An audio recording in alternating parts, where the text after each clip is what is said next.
Hey, welcome back. We're going to be continuing on song structure.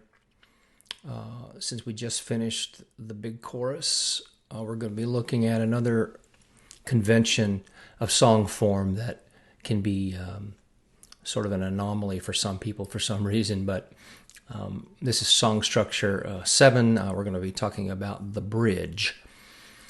And here's the picture here of this girl who's can't decide whether to use a bridge or not. And if she does, does she know where she's going?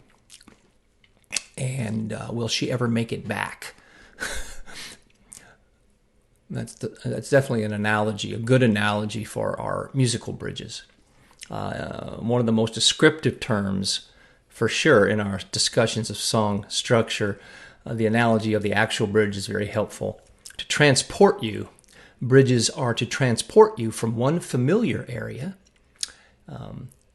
familiar areas like where you've been already, verses and choruses, over an unfamiliar area, which is the bridge, a new and unfamiliar area. Of course, it's unfamiliar to the listener, too, because it's new.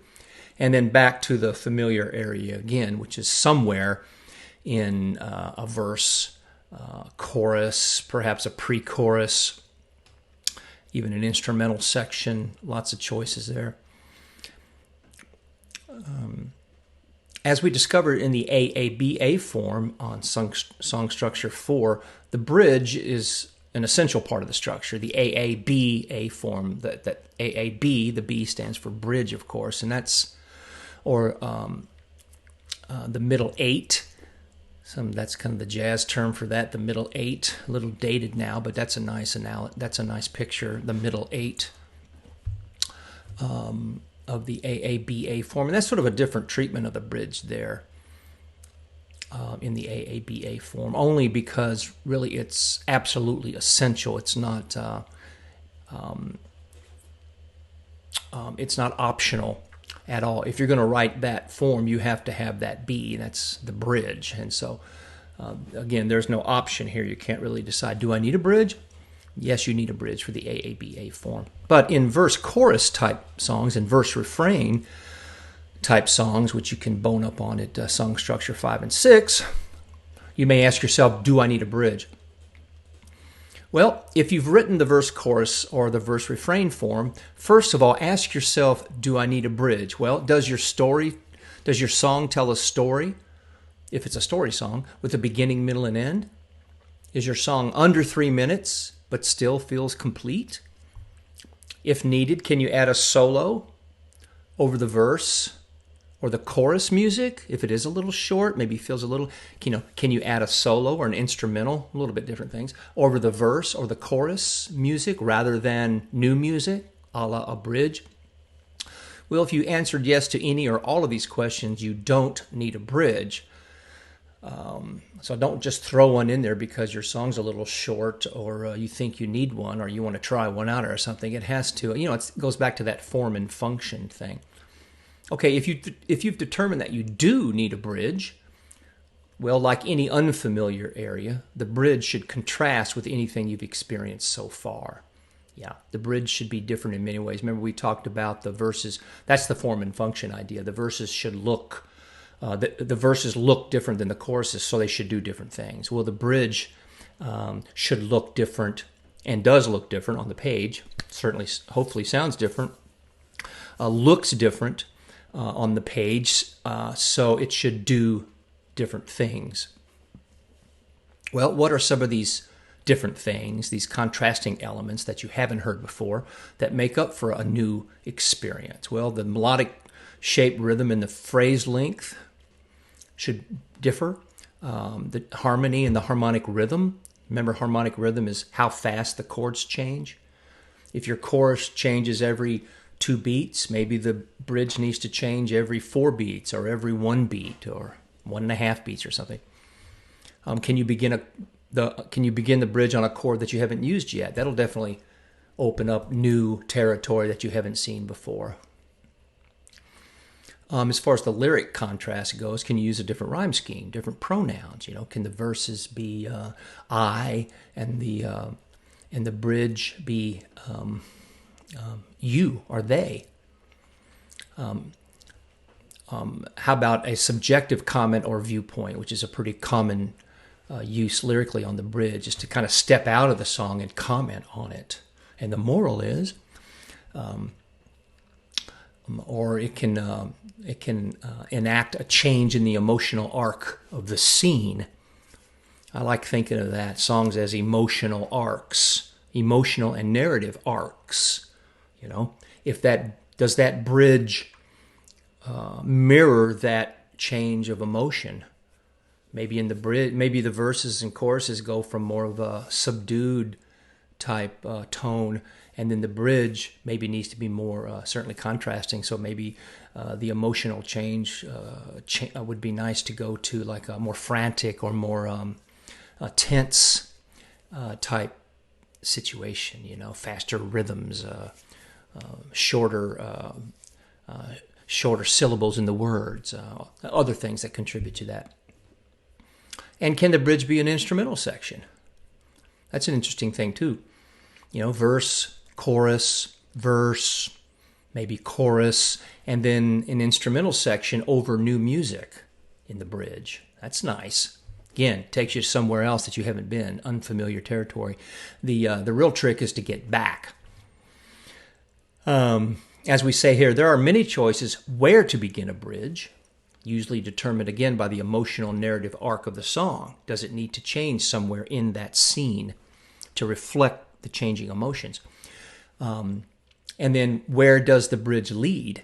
Where in familiar territory does it go back to? It doesn't have to go back to the very beginning of the chorus. The bridge could go to a half chorus. The bridge could go to another verse. The bridge could go to an instrumental section. A lot of different choices here. And here are just a few examples of interesting places to begin and where to begin a bridge and where the bridge leads. And these MP3s come along with this. So check this out. Metropolis, Anthony Smith, I love it. Verse 1, chorus. Verse 2, bridge. Back to chorus 2, which is a little bit of a different chorus, and then the tag. Here's one off a record that I did that I love, this song called In the Middle. Very interesting. You got verse 1, chorus, then a half verse into the bridge to the chorus and tag. Here's another one I wrote with the wonderful Katrina Elam, who's singing on this demo. It's really a demo. It's an interesting place to place the bridges after verse 3. Half of a verse 3. So you got two verses up front, followed by the chorus, then a half verse 3 into the bridge, back to the chorus with a repeat chorus. This is another demo that I wrote with Lance and Gary Reamy. This is an interesting treatment of the solo section. So you got a verse, then a chorus, then a bridge. It's an early bridge. That's nice. Instead of going to another verse or a post-chorus, maybe you got a verse into a chorus, then a bridge, back to the chorus. Then there's this guitar solo, which the music is the bridge music, with the vocal coming in the second half of that bridge. So you have the instrumental part, the first half of the bridge, and then the second half of the bridge, it's vocal in, as we say. Then that leads to the chorus and then a tag out. For more options on where to place a bridge and where it may lead, look at the song form ladder, which I think I put, the song form ladder. Remember this from, you can find this in Masterclass Song Structure 1. Song Structure 1, 3 Stages Toward Mastery has this. So, how about a verse, then a chorus, then another verse, then a chorus, then or maybe verse, chorus, verse, and then a bridge, and then the bridge leads to the chorus, or the bridge leads to a post-chorus. Very interesting. How about if it starts with the chorus, opens up then with a verse, and then maybe it goes to the bridge that takes you to another verse. Very unusual, but as long as it seems inevitable, as long as the lyric is making sense and the form seems inevitable and quite frankly doesn't call attention to itself, that's the big thing. You don't want a listener to go, boy, where am I in the song? No, you want him to completely feel comfortable and take that, be on the ride of that song. And then if you had to afterwards, you look at the form and go, wow, that's an unusual, unconventional form. And there are a lot of songs, and we'll get into that sort of as a wrap-up to form, to structure, is to look at songs that did very well, that have very unusual structures that you'd never even notice. And that's the key. The word is inevitable. Is every choice inevitable? You listen to the song and you go, I wouldn't have changed a thing. But you get behind it, it can be very unconventional. So, be unconventional on purpose, and see if you can't place these bridges in some interesting places, This is a nice little map to help you sort of, mechanically go about it as opposed to organically going about it. But so use this and try some different things. And again, you can hear these songs with the MP3s that are included. Okay, bridges don't always have to take a musical back seat to the choruses. Yeah, usually, you think of bridges as, hey, let's get over this thing and on to the cool stuff. But bridges can really be the high point of the song, and I really love that treatment. Usually calls for shorter verses if you're going to give that much emphasis to a bridge. But here's some good examples of bridges as major sections in the song, and you can look these up on your streaming sites or iTunes or whatever. She's Always a Woman to Me, Billy Joel. I Just Got Started Loving You, big hit by James Otto here in Nashville. Neither one of us wants to be the first to say goodbye. This might be my favorite bridge of all. The Gladys Knight and the Pips classic. Listen to this song. It is so great. It's great, and then the bridge shows up. It's beautiful. And huge bridge on this Celine Dion song, If Only You Could See Me Now. And again, these are the ones that I know that do very well, that show this particular principle in a great light. But please listen to the music that, or analyze the music that you listen to. Newer music, older music, current music, it doesn't matter. Where do these principles show up and how can they be used? These principles are really timeless. Okay, this is very cool. And only Bacharach would do this, but I call this the Bacharach bridge that we can all steal from because he stole it from somebody else, I'm sure. An innovative treatment of a bridge section occurs in this song, Make It Easy on Yourself. The bridge has the same melody and chord changes as the chorus, except different words. So let that sink in. The bridge, which usually has to have contrasting things in it, well, the only thing that's different in this instance, in this bridge, is the words. So you're getting the same music in the bridge as you just heard in the chorus, but you're getting different words. So there's a familiarity there, and there's also kind of an intrigue, like, wait a minute, have I not been here before? But something seems different. It's a great thing to do if you can get away with it. The bridge has the same melody. Now listen to the recording of this. I recommend.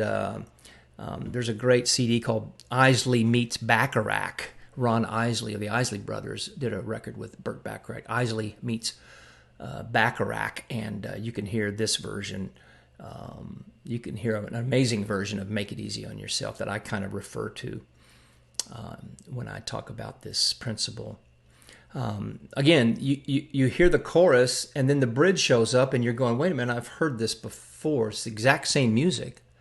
Exact same melody, except the words are different. And since we've just heard the chorus, it would seem odd to hear it again the same way with the chorus words, right? So what does Bacharach do? He modulates the chorus up a whole step. So now you're in brand new territory, familiar as it is, but you're in brand new territory because of the modulation. Voila, a new chorus. It's great. And here's the form here.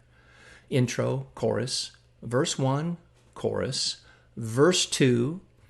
Yeah, I said earlier the chorus precedes the bridge. That's not correct. The intro, and then the chorus begins the song. Then sinks down into the verse, goes to the chorus, sinks back down into the verse, and then you go to this bridge that sounds like, well, it should sound like the chorus. It's the exact same music, exact same melody, except different words. And then, again, since we've kind of heard that already, to go to the chorus in the same key may not be the best choice, although I have heard versions of that where he does not modulate. And again, like any great song, it's about the arrangement. Any great song that becomes a standard that's recorded, which is rare nowadays, any song that's been recorded by a lot of different people, they tend to change the arrangement, which is a good idea, I think. In this particular arrangement, there's a version of Jamie Cullum singing this live where they do not modulate, and I don't think it's as good a choice as this that Ron Isley does with Bacharach, where you modulate after the bridge up a whole step to the chorus that now sounds like a whole other section, and then to the outro. Okay, check that out for sure. And use that, steal that. I've used it in, I know, 2 songs already. All right, a fundamental underlying principle governing the effective use of a bridge is expectation, surprise, and inevitability. That's going to crop up a lot when we talk about song principles. You can argue that that's one of the few, maybe the 3 main principles of great songwriting, of great storytelling. Expectation, surprise, and I think we talked about it at length with how to write the big chorus, right? Okay, well, this works with this bridge idea too. The effective use of a bridge should set up an expectation, right? An anticipation of a new section. There's a new section coming, and if it's not the chorus or the verse and you get a brand new section, well, that's a nice surprise, which is the violation of this expectation, right? You didn't go where you thought it was going to go, but in the end, that choice needs to seem inevitable, the right choice for that moment in the song. Okay, very important stuff here. All right, and here's some recommended exercise. I would analyze songs that contain bridges. Listen to songs that contain bridges. Then write out the form like we did up here. And what, if anything, is unique about it? Did the bridge occur halfway through the chorus and then end up on another verse or whatever? Follow the emotional narrative arc of the song. How did the bridge contribute to the song's direction? How did the principle of expectation, surprise, and inevitability operate? And, of course, write songs with bridges. Write a song with a bridge. And ask yourself, why was the bridge essential to the outcome? Make sure that it's essential before you start. And again, asking these questions will probably answer them for you. Do I need a bridge? Okay, well, I hope that helps uncover the mystery of the bridge.